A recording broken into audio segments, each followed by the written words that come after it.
로마서 8장 31절부터 39절 말씀 한 목소리로 합독하도록 하겠습니다.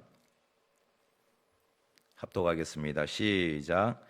그런즉 이 일에 대하여 우리가 무슨 말 하리요? 만일 하나님이 우리를 위하시면 누가 우리를 대적하리요? 자기 아들을 아끼지 아니하시고 우리 모든 사람을 위하여 내주신 이가 어찌 그 아들과 함께 모든 것을 우리에게 주시지 아니하겠느냐? 주가 능히 하나님께 택하신 자들을 고발하리요? 의롭다 하신 이는 하나님이시니 누가 정죄하리요? 죽으실 뿐 아니라 다시 살아나신 이는 그리스도 예수시니 그는 하나님 우편에 계신 자요 우리를 위하여 간구하시는 자신이라. 누가 우리를 그리스도의 사랑에서 끊으리요? 환난이나 공고나 박해나 기근이나 적신이나 위험이나 칼이랴. 기록된 바 우리가 종일 주를 위하여 죽임을 당하게 되며 도살당할 양같이 여김을 받았나이다 함과 같으니라. 그러나 이 모든 일에 우리가 사랑하시는 이로 말미암아 우리가 넉넉히 이기느니라. 내가 확신하노니 사망이나 생명이나 천사들이나 권세자들이나 현재일이나 장래일이나 능력이나 높음이나 깊음이나 다른 어떤 피조물이라도 우리를 우리 주 그리스도 예수 안에 있는 하나님의 사랑에서 끊을 수 없으리라. 아멘. 새벽 성가대 찬양이 있겠습니다.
오늘 말씀에 보면 그래서 31절 말씀에 하나님이 우리를 위하시면 누가 우리를 대적하리요? 이 말씀이 우리에게 위로가 된다는 말씀이죠. 그런데 위로는 되지만 우리 현실은 그렇지 않다 하는 것에서 참 우리가 힘듭니다.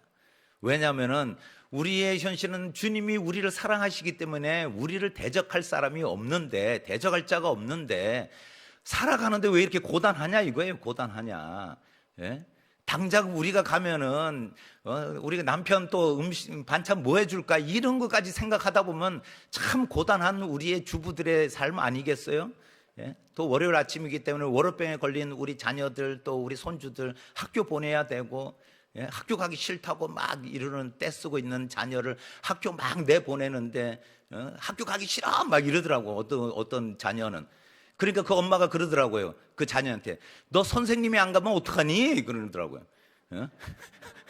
선생님도 가기 싫은가 봐요. 그러니까 엄마가 오죽하면 깨워서 빨리 학교 가라고 막, 학생만 가기 싫은 게 아니에요. 이 월요병에 걸리면, 저도 학교 다닐 때 월요일마다 학교 가기가 엄청 싫었는데 그만큼 우리의 삶이 고단하는 거죠.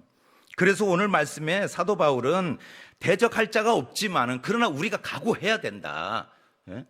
우리 믿음의 사람들이 세상의 그 사탄, 어둠의 세력들, 그리고 사탄이 우리를 넘어뜨리려고 하는 그 세력들로 인해서 우리가 각오를 단단히 하지 않으면은 우리는 시험에 빠지고 넘어지고 그리고 낙심하고 우리가 하나님을 어떤 때는 떠날 수밖에 없는 그런 나약한 우리의 존재, 이것을 이야기하시면서 오늘 말씀을 통해서 그러나 최후의 승리자는 누가 될 것인가, 이것을 이야기하는 겁니다. 마지막에 우리가 승리하고 우리가 넉넉히 이길 수 있다는 것을 확신을 갖고 우리가 믿음을 가져야 된다. 지금 이제 사도 바울이 로마 교회에다 편지를 쓰는 이 시기가 박해가 심했던 시기 아니겠어요? 믿음을 가지고 있으면 죽음이라는 거예요. 우리가 교회 나오면 여기 다 정말 죽을 각오를 하고 나와야 되는 거예요. 그만큼 어려운 시기이기에 로마의 성도들에게 그렇게 편지를 하면서 그러나 최후의 승리자가 될 때까지 우리가 십자가 붙들고 가자, 이 말씀을 하고 있는 것입니다. 시편 118편 6절 말씀에 여호와는 내 편이시라, 이런 말씀이 있습니다. 여호와는 우리 편이신 줄 믿습니다. 하나님이 우리의 편이 되시고 또한 우리의 모든 상황을 아시는 하나님이 도우시지 않겠느냐, 그 말씀 가운데 우리가 위로받고 또 우리의 믿음을 다시 세우고, 그래 지금 상황 나한테 좌절과 어려움이 있지만은 다시 일어서고 내가 믿음의 길을 걸어갈 것이다 하고 결단하시는 우리 모든 성도님 되시기를 축복드립니다. 그렇게 매일매일 우리가 마음을 이렇게 딱 잡지 않으면은 우리는 늘 세상에 그냥 돌아가는 그 일 가운데, 베드로가 왜 물에 빠졌어요? 왜? 잘 걸어가다가 왜 빠졌어요? 주님 안 바라보고 물길을 바라보니까는 분명히 물 위에 떠 있는 내가 빠질 것이라는 생각, 당연한 거죠. 믿음의 사람이 어두운 세력과 사탄 마귀로부터 우리를 공격하는 것 당연한 거예요. 그래서 우리가 더 각오하고 다짐하고 믿음으로 내가 끝까지 가리라, 최후 승리 얻을 때까지 내가 십자가 붙들고 내가 나아가리라, 이렇게 결단하시는 우리 성도님 되시길 축복드립니다. 그러면서 우리가 위로되는 말씀이 뭐냐면 성도들이 최후 승리를 얻는 그 이유가 무엇이냐, 이렇게 말씀하면서 첫 번째, 아들도 아끼지 않는 하나님의 사랑이 있기 때문에 승리할 수 있다라는 말씀을 하고 있습니다. 32절 말씀 한번 같이 읽어볼까요? 시작. 자기 아들을 아끼지 아니하시고 우리 모든 사람을 위하여 내주시니가 어찌 그 아들과 함께 모든 것을 우리에게 주시지 아니하겠느냐, 이렇게 말씀하고 있습니다. 32절 말씀에 사도 바울이 세 가지로 우리를 위하시는 하나님의 사랑을 입증하고 있는 거예요. 그 세 가지가 무엇이냐면 자기 아들을 아끼지 않았다고 그래요. 자기 아들을 아끼지 않고 주셨다는 거죠. 그 아들을 아끼지 않았다. 사실 아들이 자식이 아깝지 않은 그런 부모가 어디 있겠어요. 하나님이 독생자 예수 그리스도를 아끼지 않으셨다는 것은 그만큼 더 소중한 것을 생각하시는 하나님의 마음을 읽을 수가 있어요. 그것이 뭐냐면은 믿음의 자녀들을 구원하고자 하는 것. 그래서 우리가 지난해 봤지만은 양자 삼으시기 위해서 예수님과 동등한 그 자녀로 삼으시려고 했다라는 그 말씀 속에서 우리가 어떤 존재인가를 생각해 보라는 거예요. 지금은 좌절하고 지금은 어려운 상황 가운데 있다 할지라도 내가 어떤 존재냐? 까불어? 우리가 동네에 나가서 싸울 때 형이 있는 사람과 저같이 누나들이 많은 사람하고 차이가 있어요. 왜요? 누나들이 힘이 좀 약해. 그래서 나가서 싸우더라도 너 까불면 우리 누나한테 이른다? 안 무서워해. 그런데 이 자식 너 우리 형한테 이른다? 네 형 누군데? 그러면은 지금 우리보다 3학년 뭐 몇 학년 더 높은 누구야? 그러면은 그 아이가 겁을 먹는다는 거예요. 예? 그렇듯이 우리가 누구냐는 거예요. 우리가 예? 하나님이 사랑하는 내가 우리 아버지 누군지 하나님이야. 딱 이렇게 하면은 이게 얼마나 세상의 어두운 세력과 사탄 마귀들이 벌벌 떠는 그런 권세가 있다는 거예요. 우린 그걸 까먹어요. 그래서 내 힘으로 이기려고 하다고 싸우고 그냥 하다 보면 코피 터지면 그냥 으앙으앙 울고 우리가 게임에서 지는 거예요. 예? 우리가 누구를 의지해야 되는가, 또 내가 어떤 존재인가, 이것을 알라는 거죠. 두 번째 뭐냐면 우리 모든 사람을 위하여 내주신 바 되었다는 거죠. 근데 여기서 보면은 우리 모든 사람을 이렇게 표현하고 있습니다. 말씀해 보면은 우리 모든 사람을 위하여. 근데 이 말씀 속에서 아니 모든 사람들을 위하여 이렇게 표현하지 않고 우리 모든 사람이라고 그랬어요. 여기서는 뭘 의미하느냐 하면은 믿음의 사람, 믿음의 공동체, 믿는 자들을 의미하는 것이죠. 그래서 주시지 않겠느냐 의문문을 사용하면서 주신다는 거예요. 당연히. 안 주겠어? 우리가 보통 자신이 있으면은 그게 우리 형 될 거면 너 까불 수 있어? 이러듯이 우리 물어보는 것이 그냥 우리가 이렇게 할까? 이렇게 의문이 생겨서가 아니라 이렇게 의문문을 사용하는 것은 사도 바울이 그만큼 이것에 대한 확실성을 부여하는 거예요. 예? 그렇지 않겠냐? 예? 우리 모두를 위하여 내주신 그분이 우리를 위해서 주시지 않겠냐? 그러면서 세 번째, 어찌 그 아들과 함께 모든 것을 우리에게 주시지 아니하겠느냐? 이것이 하나님의 사랑의 세 가지를 의미를 말씀하고 있는 것이죠. 주시지 않겠느냐? 바울은 그 하나님을 경험했다는 것이죠. 예수 그리스도를 주시까지 그 사랑했던 것, 예전에는 핍박했던 바울이 경험했던 그 예수 그리스도, 그 예수님을 위해서 불 속에라도 물 속에라도 우리가 주의 사랑을 들고 갈 수 있는 것은 경험했기 때문에 그래요. 사도 바울이 가지고 있는 믿음과 신앙, 그 확실함이 있기 때문에 달려갈 수 있다는 거죠. 오늘 찬양처럼 그냥 아무나 가는 것이 아니에요. 우리의 믿음이 있는 사람은 사망의 길이랄지라도, 그리고 골고다의 언덕일지라도, 가시밭길이라도 갈 수 있다는 거예요. 왜냐하면 마지막에 우리는 승리할 수 있고 마지막에 우리에게 부여될 그 하나님의 상급과 하나님의 구원하심을 믿고 체험하고 우리가 깨닫는 자들은 갈 수 있다는 거예요. 할 수 있다는 거예요. 견딜 수 있다는 거예요. 믿음으로 나아갈 때 승리할 줄 믿습니다. 두 번째는 끊을 수 없는 그리스도의 사랑으로 우리는 최후 승리를 얻을 수 있다고 사도 바울은 말씀하고 있습니다. 35절 말씀, 누가 우리를 그리스도의 사랑에서 끊으리요? 환난이나 공고나 박해나 기근이나 적신이나 위험이나 칼이랴. 이렇게 말씀하시면서 이 말씀은 결국은 31절의 말씀에 보면 누가 우리를 대적하겠느냐, 33절에 누가 우리를 고발하겠느냐, 34절 말씀 누가 우리를 정죄하겠느냐, 이 말씀과 그 예수 그리스도의 사랑에서 끊을 수 있겠느냐, 일맥상통한 내용이에요. 이 모든 질문의 대답은 아니라는 거예요. 결코 아니라는 거예요. 우리가 예수 그리스도의 사랑에서 끊을 수 있느냐, 우리를 대적하겠느냐, 절대 아니라는 거예요. 누가 우리를 고발하겠느냐. 이 말씀 속에서 우리는 나는 믿음의 사람이라면은 그럴 수 없습니다. 아닙니다. 예수 그리스도 사랑을 나에게서 끊을 수 없다. 나로부터 예수 그리스도 사랑을 분리할 수 없다는 것을 강하게 어필하고 있는 말씀이에요. 그게 바로 믿음이라는 거예요. 믿음. 내가 하나님의 사랑을 받고 있고 예수 그리스도의 사랑에서 끊을 수 없는 존재라는 것을 확신하고 있다면 지금 이 상황 돌파할 수 있어요. 지금 이 고난 이길 수 있다니까요. 아니 까짓거 뭐 죽게 아니면 까무러치기 아니겠어요? 사람 한 번 낳지 뭐 두 번 나요? 거듭나야죠 물론. 그런데 우리가 살아가면서 이 세상에서 두 번 사는 사람이 어디냐는 거예요. 다 동등해요. 다 똑같아요. 그러면 우리가 어제 말씀처럼 산소망을 가지고 살아가야 되는 거예요. 마지막 것을 우리가 붙들고, 그거 뻔한 결론 아니에요? 결론? 영원히 살 수 없다라는 것. 그 결론에 이른다면은 우리가 이 그리스도의 사랑에서 끊을 수 없는 존재라는 것을 꼭 기억하고, 그리고 우리가 나가야 된다는 거죠. 이 예수 그리스도의 사랑이 어떤 것이냐? 우리를 위해 죽으셨다라고 말씀하고 있습니다. 35절 말씀에는 예수 그리스도가 우리를 위해 죽으셨고, 그리고 우리를 위해 사망 권세를 이기시고 부활하셨다는 것이죠. 그리고 우리를 위해 하나님 우편에 계셔서 통치하고 계시고 우리를 위하여 간구하신다는 그분이 바로 예수 그리스도라는 거예요. 우리를 위해, 우리가 어렵고 힘들 때 하나님 앞에 간구하시고 친히 우리를 변호해 주시는 그 중보자이신 예수 그리스도, 그 예수님의 사랑에서 우리는 끊을 수 없는 존재라는 겁니다.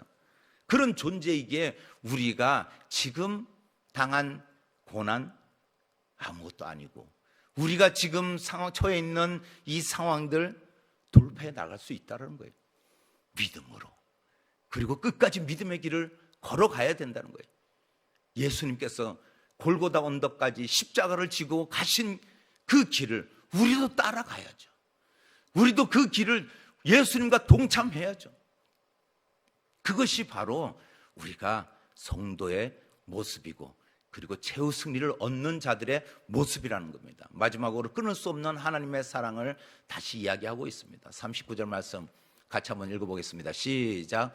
높음이나 깊음이나 다른 어떤 피조물이라도 우리를 우리 주 그리스도 예수 안에 있는 하나님의 사랑에서 끊을 수 없느니라.